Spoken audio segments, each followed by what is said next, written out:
الحمد لله وكفى وسلام على عباده الذين اصطفى أما بعد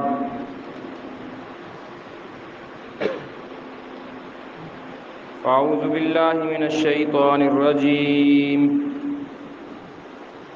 بسم الله الرحمن الرحيم واتقوا فتنة لا تصيبن الذين ظلموا منكم خاصة سبحان ربك رب العزة عما يصفون وسلام على المرسلين والحمد لله رب العالمين اللهم صل على سيدنا محمد وعلى آل سيدنا محمد وبارك وسلم اللهم صل على سيدنا محمد وعلى آل سيدنا محمد وبارك وسلم اللهم صل على سيدنا محمد وعلى آل سيدنا محمد وبارك وسلم واتقوا فتنة لا تصيبن الذين ظلموا منكم خاصة فرمایا اپنے آپ کو بچاؤ اس فتنے سے جو نہیں پہنچے گا تم میں سے ان لوگوں کو جنہوں نے ظلم کیا، خاص طور پر صرف ظالموں کو نہیں پہنچے گا، وہ فتنہ ہر آدمی کو پہنچے گا۔ ظالم کون ہے؟ جو گناہوں میں مبتلا ہے وہ ظالم ہے۔ وہ کیا ظلم کرتا ہے؟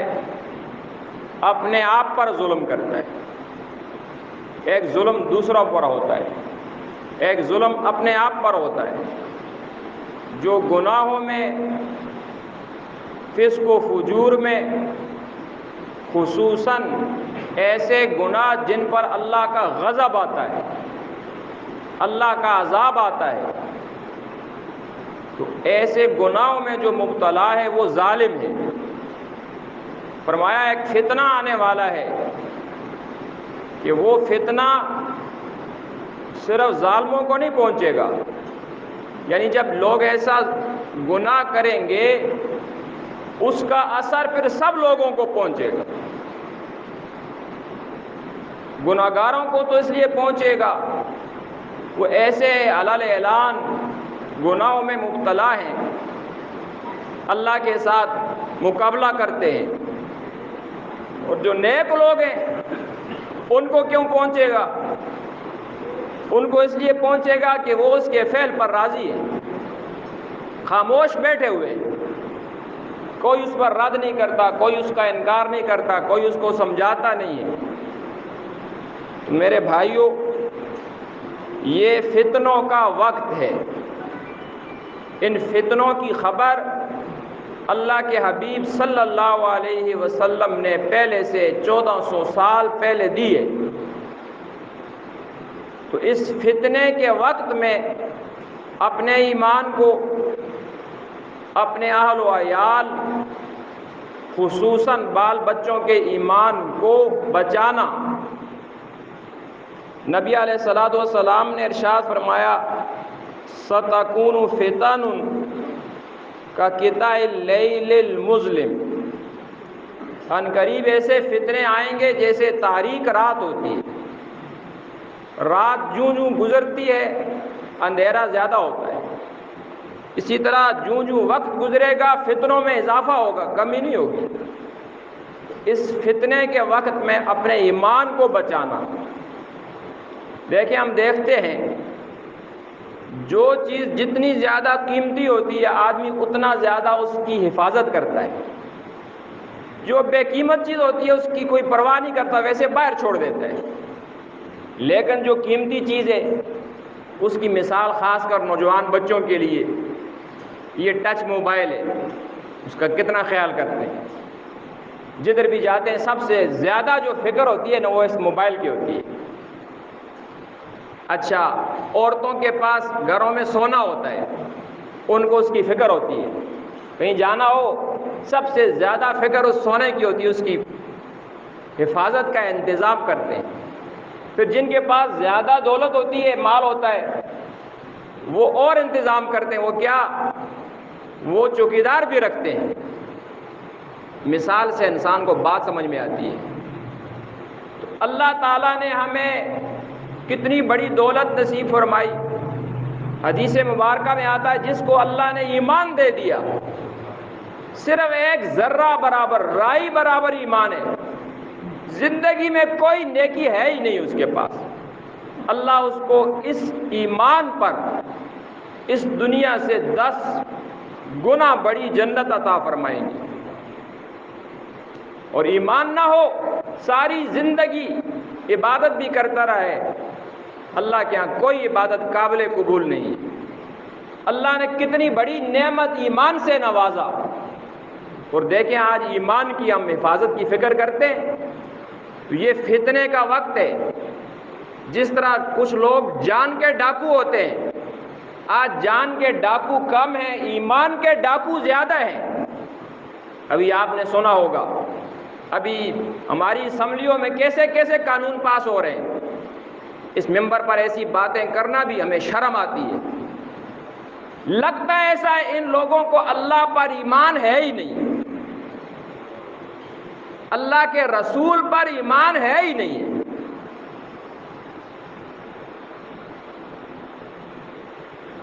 حضرت ابن عباس رضی اللہ عنہما فرماتے ہیں جس قوم میں ایک گناہ عام ہو جائے، اس قوم نے اپنے اوپر اللہ کا عذاب واجب کر لیا۔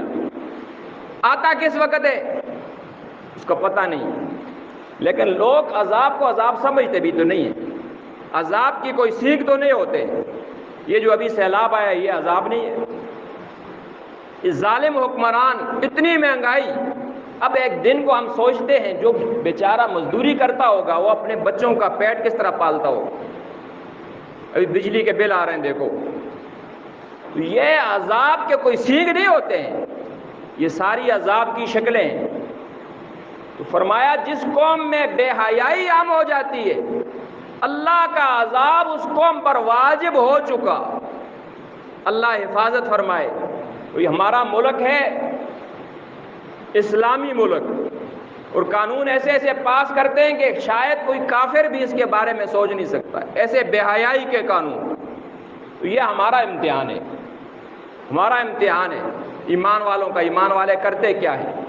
اس سے پہلے بڑی بڑی آزمائشیں آئی ہیں، ایمان والوں پر اتنی آزمائشیں آئی ہیں، ایسا وقت آیا ہے کہ ایمان والے اتنے بے قرار ہو گئے کہ چیخ چیخ کر کہنے لگے متی نصر اللہ، اے اللہ بھی ہم تھک گئے، اے اللہ آپ کی مدد کب آئے گی؟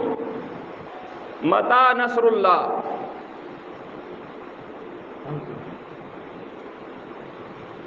اللہ اکبر۔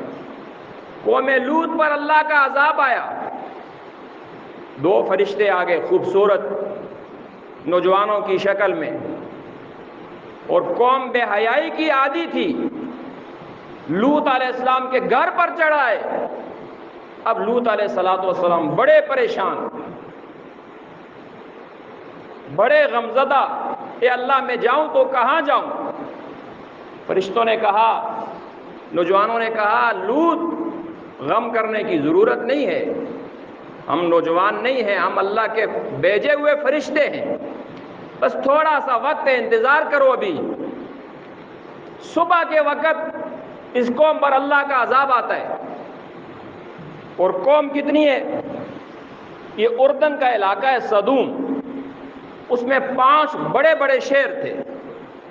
تفسیر مظہری نے لکھا 4 لاکھ کی آبادی تھی، 4 لاکھ کی آبادی، اور سارے بے حیائی میں مبتلا۔ 2 کام ان کے عام تھے، ایک جو لوگ مسافر آتے تھے ان کو لوٹ لیتے تھے، ڈاکے مارتے تھے، اور دوسرا یہ بے حیائی کا کام کرتے تھے۔ یہ 2 کام ان کے عام تھے۔ 4 لاکھ کی آبادی. فرشتوں نے کہا غم نہ کرو، اب صبح کا انتظار کرو. میں نے کہا کیسے حالات آئے ہیں؟ اللہ کا نبی ہے. وہ کہتے یہ صبح کب آئے گی؟ اتنا بے قرار کہ فرشتوں صبح کب آئے گی؟ اللہ نے فرما دیا الیس الصبح بقریب، اے لوط گھبرانے کی ضرورت نہیں ہے، صبح قریب ہی ہے. بہرحال حکم دیا کہ اے لوط اپنی بیوی کو بچوں کو راتوں رات لے کر نکلو، ان ظالموں کی بستیوں سے نکلو راتوں رات. اور ایک حکم یہ بھی ہے جب نکلنے لگو کوئی پیچھے مڑ کر نہ دیکھے، جو مڑ کر دیکھے گا اللہ کے قہر میں مبتلا ہو جائے گا. لوط علیہ السلام کی بیوی نہیں مانی، مڑ کر دیکھا تو اللہ کے عذاب میں مبتلا ہو گئی، اللہ کا عذاب اس پر بھی آ گیا. اب لوط علیہ السلام جو ہی بستی سے باہر نکلے اللہ کی پکڑ آ گئی. حدیث میں آتا ہے اللہ تعالیٰ نے جبرائیل علیہ السلام کو حکم دیا آدم علیہ السلام سے لے کر آج تک پوری تاریخ انسانی میں جو عذاب قوم لوط پر آیا ہے وہ کسی پر بھی نہیں آیا. اور کام ان کا یہ تھا، یہ جو ابھی اسمبلیوں میں بل پاس ہوتے ہیں، یہ بے حیائی کا کام تھا. پوری تاریخ انسانی میں ایسا عذاب کسی قوم پر نہیں آیا. اللہ نے حکم دیا ہے جبرائیل اٹھاؤ اس بستی کو اپنے پر پر.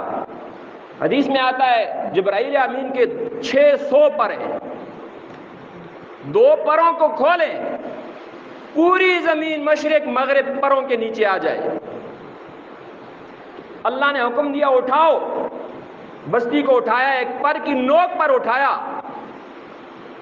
مفسرین نے لکھا اتنا اوپر اٹھایا کہ فرشتوں نے جو صبح کے وقت مرغ اذان دیتے ہیں، اذانوں کی آواز سنی ہے فرشتوں نے، مرغوں کی اذان.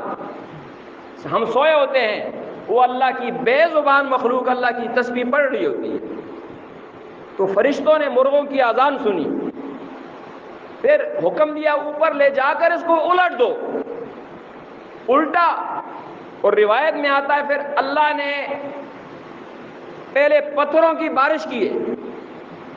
ہر پتھر پر جو بندہ تھا جو اس گناہ میں سارے ہی تقریباً مبتلا تھے اس کا نام بھی لکھا ہوا. ہر پتھر پر وہ جو ظالم تھا جو گناہ میں مبتلا بے حیائی کے کام میں، اس کا نام بھی لکھا ہوا تھا، سیدھا اس کے سر پر لگتا تھا. پھر زلزلہ آیا، پھر اللہ نے جو اردن میں دریا ہے ڈیڈ سی انگریزی میں کہتے ہیں بحر مردار، روایت میں آتا ہے 300 میٹر تک سمندر میں لے گئے اس بستی کو. اور کہتے ہیں آج بھی وہ جو ڈیڈ سی ہے بحر مردار، کوئی جانور مینڈک مچھلی تک بھی اس میں زندہ نہیں رہ سکتی، اس میں ایسا زہر ہے.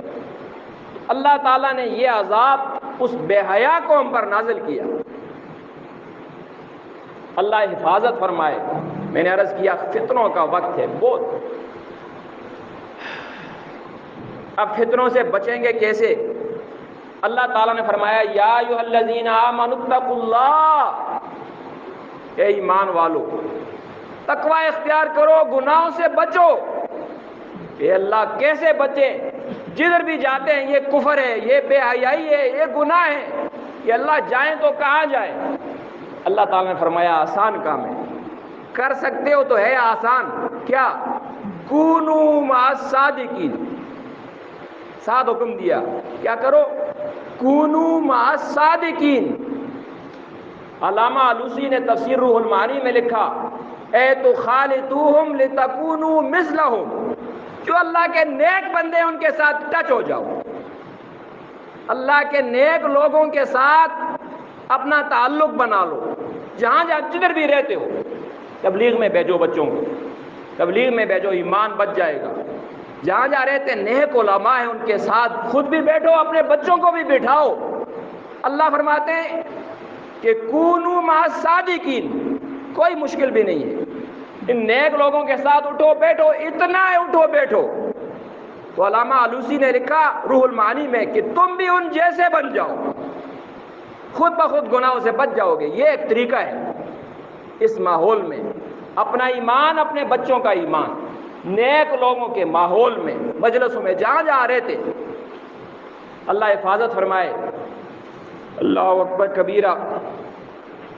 حدیث مبارکہ میں آتا ہے، نبی علیہ السلام فرماتے ہیں میں معراج میں گیا، اللہ نے امت کے عذاب دکھلائے۔ حضور فرماتے ہیں میں دیکھتا ہوں ایک تندور ہے، تنور اردو میں تنور کہتے ہیں، ہم اپنی زبان میں تندور کہتے ہیں، ایک ہی چیز ہے۔